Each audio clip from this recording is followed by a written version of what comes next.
জোয়ার চলছে এখন মন্দারমণি সি বিচে। ঠিক 1টা নাগাদ এই জোয়ারটা কমে ভাটায় পরিণত হবে, তখন আমরা সি বিচে আবার আসবো। সত্যি অপূর্ব লাগছে এই ঢেউ সমুদ্রে, কিন্তু কিছু করার নেই, এই মুহূর্তে আমরা সমুদ্রে নামতে পারছি না। জোয়ার চলাকালীন সমুদ্রে নামা বারণ আছে। দেখছেন কত ডাবের দোকান, কিন্তু ডাব খাওয়ার জন্য আমরা রেডি, বার্গেনিং করে ডিসিশন নিতে পারছি না, কারণ 60 টাকা 50 টাকা করে পার ডাব বলছি।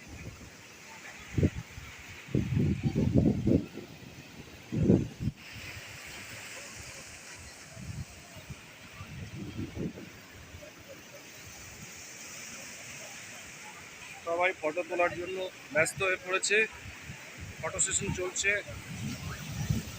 এই সেই ঢেউ,